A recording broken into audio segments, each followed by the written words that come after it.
Hola, ¿qué tal? ¿Cómo están? Bienvenidos. Aquí estamos en Panorama. Mire, vamos a hacer un abordaje respecto de lo que significa, lo que implica el, el tema de la violencia, sobre todo para los sectores más, no podemos hablar de vulnerables, vulnerados. ¿Por qué decimos vulnerados y no vulnerables? Porque ya están evidenciando que han sido víctimas, que han tenido algún tipo de impacto. Y de esto hablamos básicamente de cómo están las cosas planteadas en términos de las infancias, ¿sí? Vamos a dialogar con Mónica Belli. ¿Por qué es pediatra? Es fundadora de la línea 102 en la provincia de Neuquén. Es coordinadora del equipo de atención al maltrato.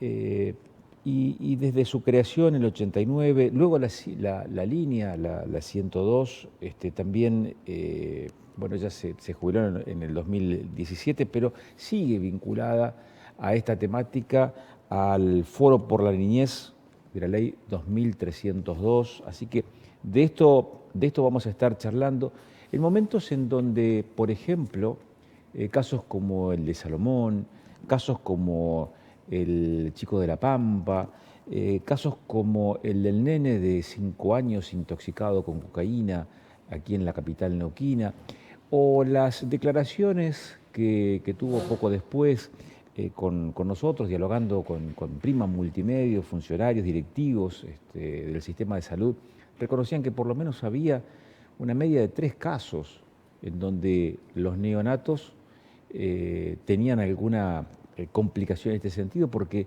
sus mamás, esas mamás parturientas, llegaban con un cuadro de intoxicación por cocaína. Digo, esto hace a la vulneración de esos sectores y nos permite ver que las cosas no están bien en este sentido.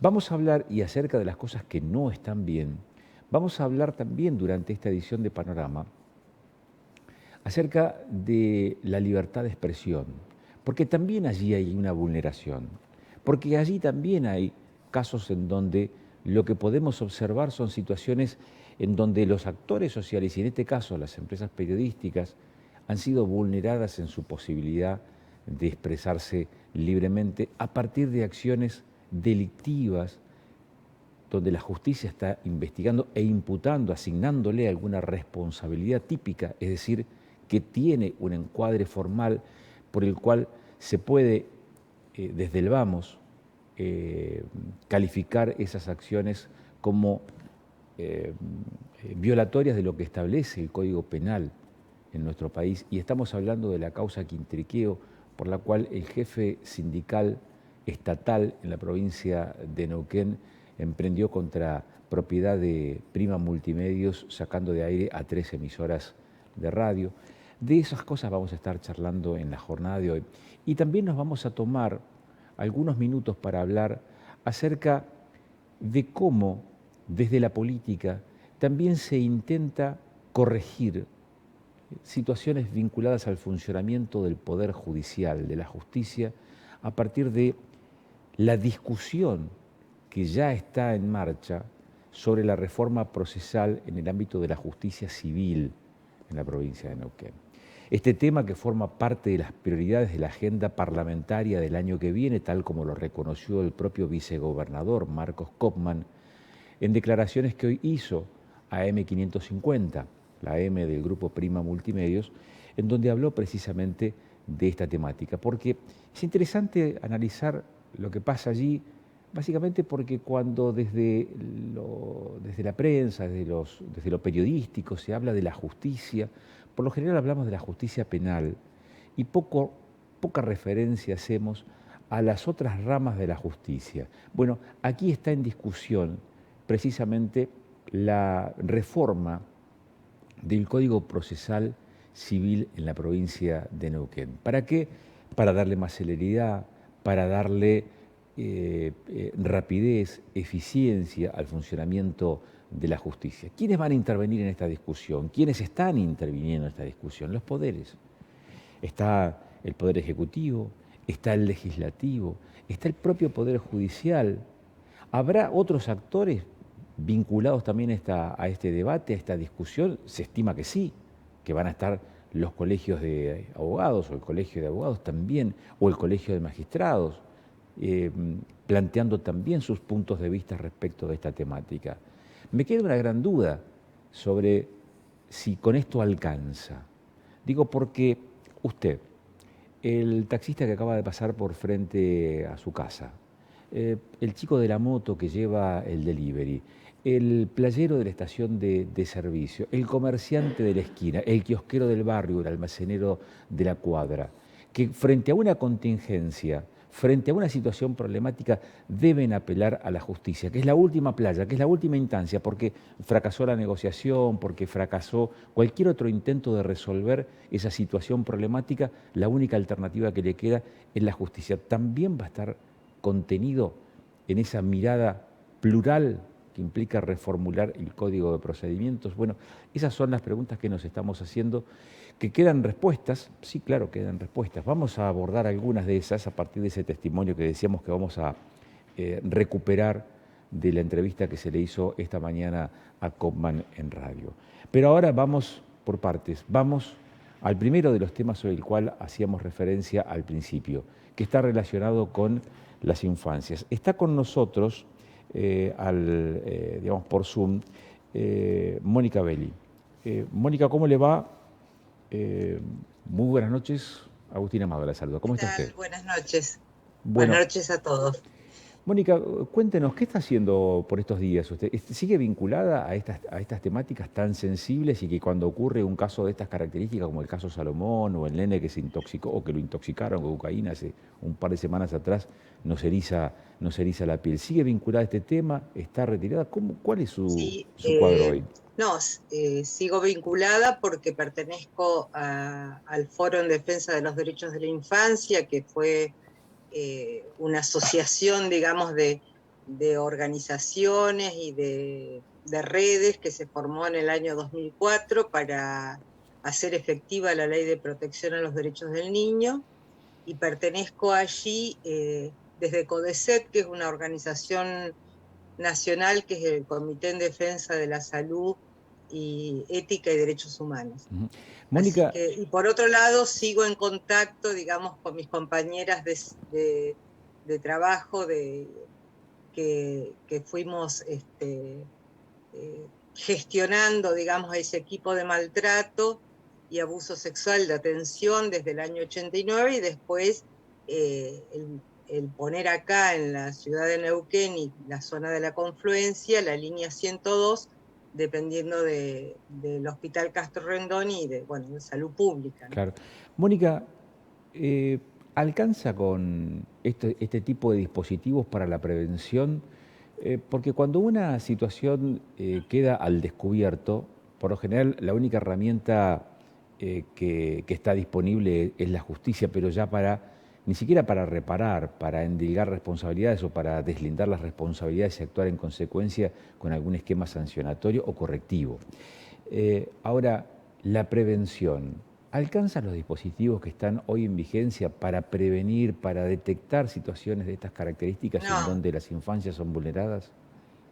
de ninguna manera, digamos. Si uno ve los últimos días, todos los, bueno, lo enumeraba usted al inicio, pero bueno, yo puedo agregar una nena muerta y tirada, digamos, a la orilla de una ruta, creo que en Catriel, de 2 años, otros chicos. Digamos, la realidad es que las infancias, y creo que también, bueno, la pandemia eh, ha acentuado esto, porque no hemos dimensionado el descuido que ha habido hacia los niños, digamos, eh, están padeciendo, digamos, el maltrato, las violencias, la desidia, el estrés de los adultos de una manera desmesurada, digamos. Y es verdad, no alcanza con una línea de teléfono.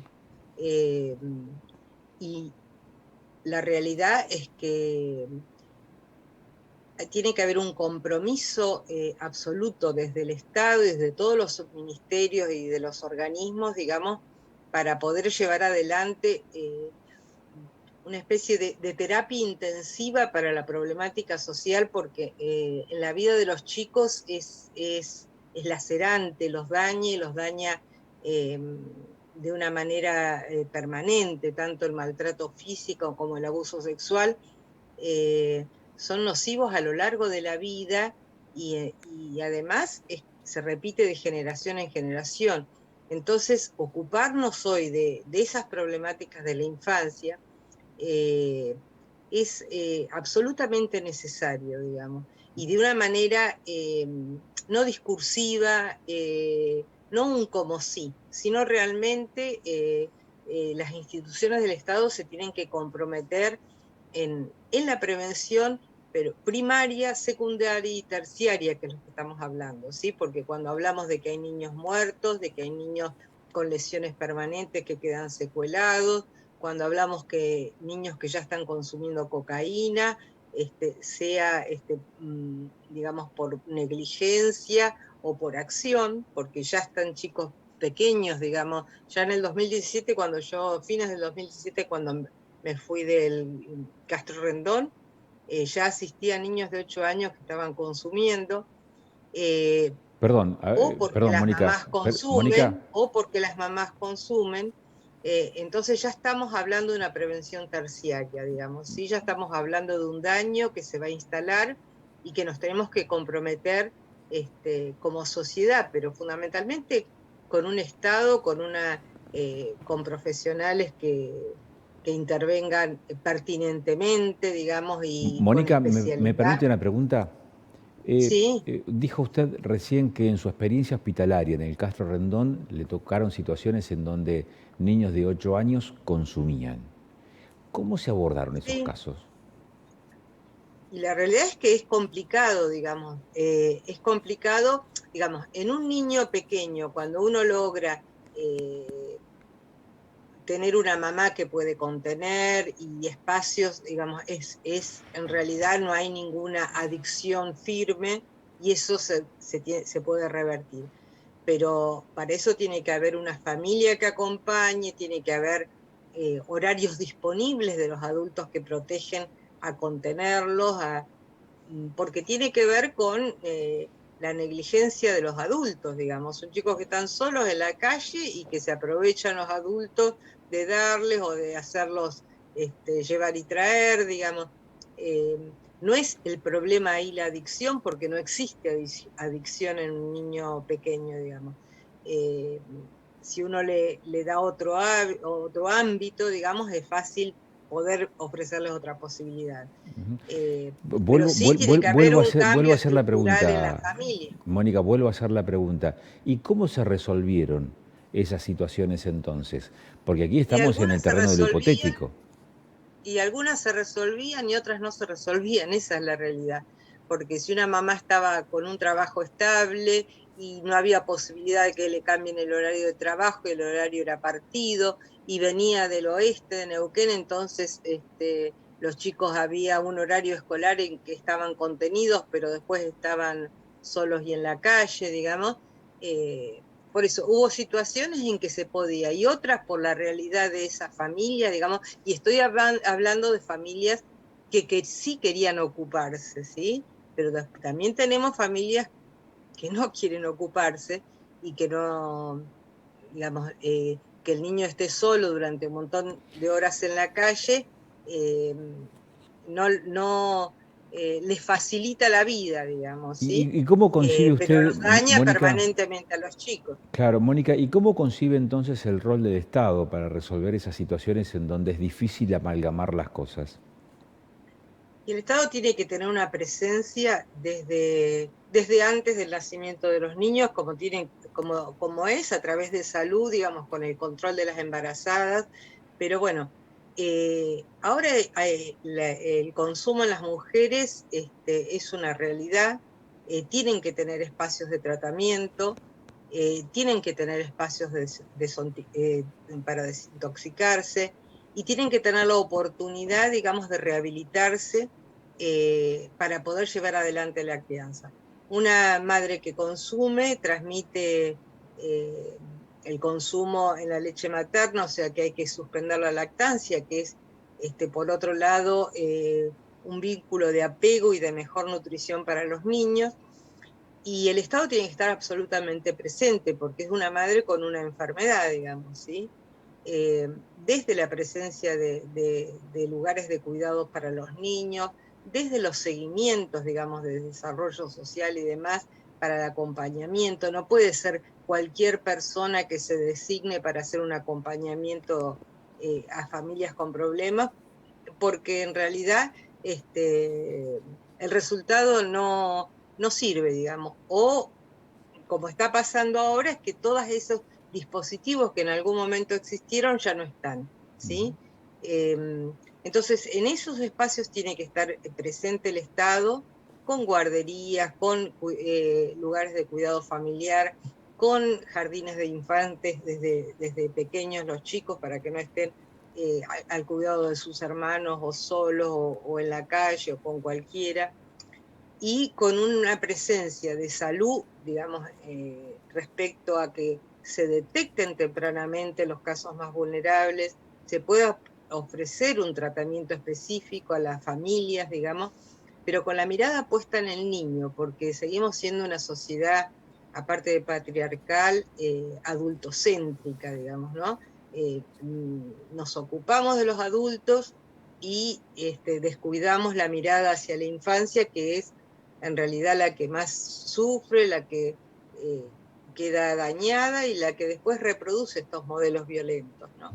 Que hoy Ahora, los perdón, vemos Mónica, permanentes. pero esto no es un problema nuevo, es un problema que ya tiene alguna trayectoria. De hecho, usted lo referencia. Como la humanidad misma. Bien, Pero sí lo que estamos viendo, sí lo que se está viendo es, digamos, el maltrato existe desde que existe el ser humano, porque está bien, pero en eso no nos realidad puede se ha invalidar a complicado. tomar acciones o cartas en el asunto. Pero la magnitud que tiene ahora, digamos, a ver, hoy mismo alguien en una calle en Cipolletti volvió y atropelló, o ayer embistió a un joven en una camioneta, digamos. Hay niveles de violencia, digamos, que cuando uno se los imagina y después lo reproduce en el cuerpo de los niños, adentro de un hogar, ven que en realidad se ha perdido mucho de la ternura, de la responsabilidad del cuidado.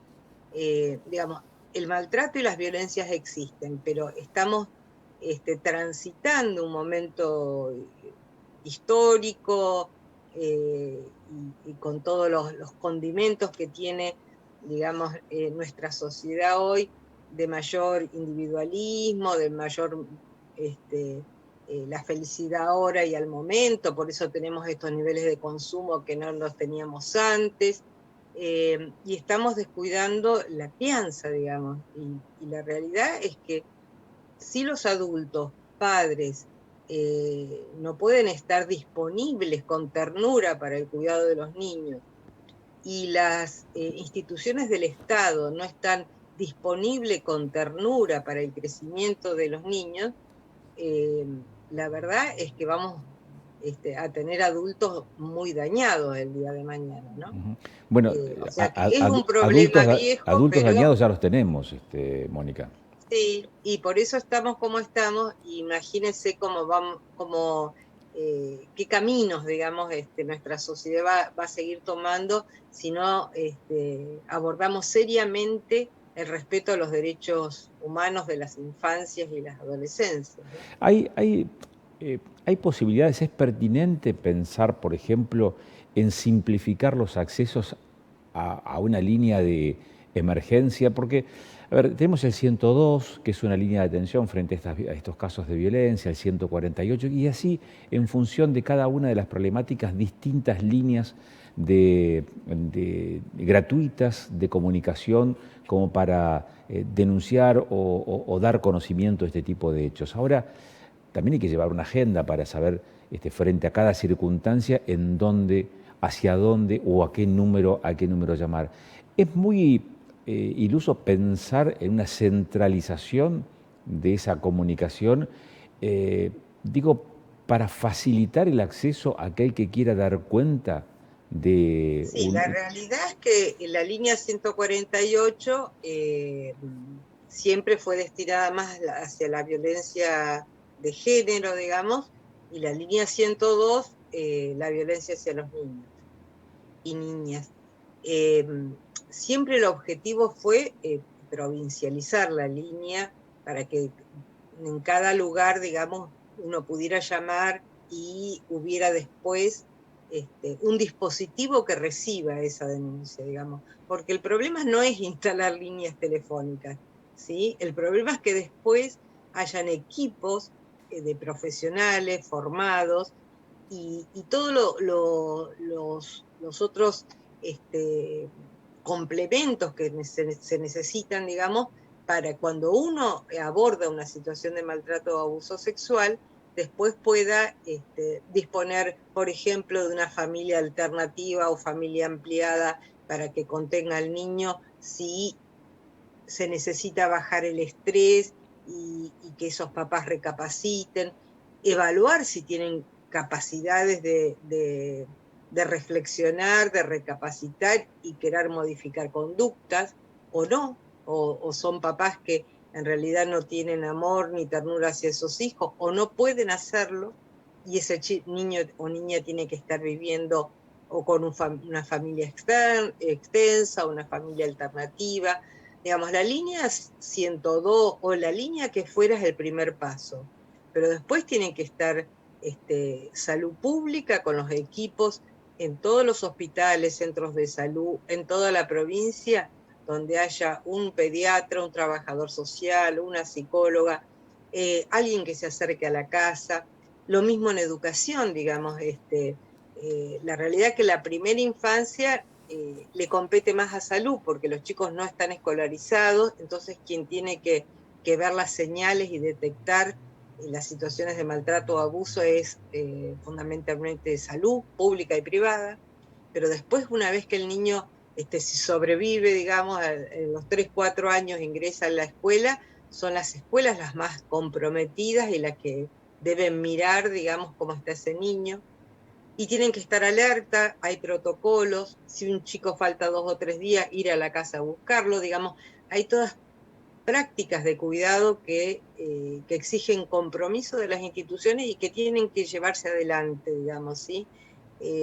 Los chicos no necesitan del cuidado de los adultos responsables directos, pero sino de los adultos de las instituciones y de la sociedad en su conjunto, que podamos estar alertas para que ellos no sufran estas situaciones tan graves, ¿no? siempre va a ser una referencia, digamos, a estas temáticas en un futuro casi le diría imperfecto, indefinido, digo, en tiempos verbales, ¿no? Porque deberíamos hacer tal cosa, deberíamos hacer tal otra, habría que fortalecer tal mecanismo, tal vez una línea, digo, todas esas referencias que hacemos desde la verbalización hacen referencia a un momento futuro.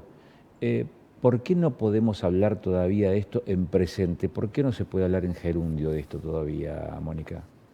Porque no se cumple la legislación, digamos. La realidad es que tenemos un marco jurídico como es la Convención de los Derechos del Niño, la Ley 26061 a nivel nacional, en Neuquén la Ley de Protección Integral 2302, que tiene los programas que yo estoy nombrando, digamos. Si en realidad cuando se legisla, después el Estado se hace cargo que hay leyes que se deben cumplir, desde los tratados internacionales, que después están en la Constitución, a las leyes provinciales, la política pública, el presupuesto que se destina y los programas que se llevan adelante tienen que hacer acordes a cumplir con la legislación vigente. No hablaríamos en futuro si las leyes que están hoy, digamos, como paraguas de las infancias y adolescencias, se cumplieran tal cual, digamos. Entonces que hay un divorcio entre la acción, digamos, entre la ejecución y la norma. Totalmente. Hay un como sí, le digo yo, hay un como si cumpliéramos, como si hiciéramos, digamos.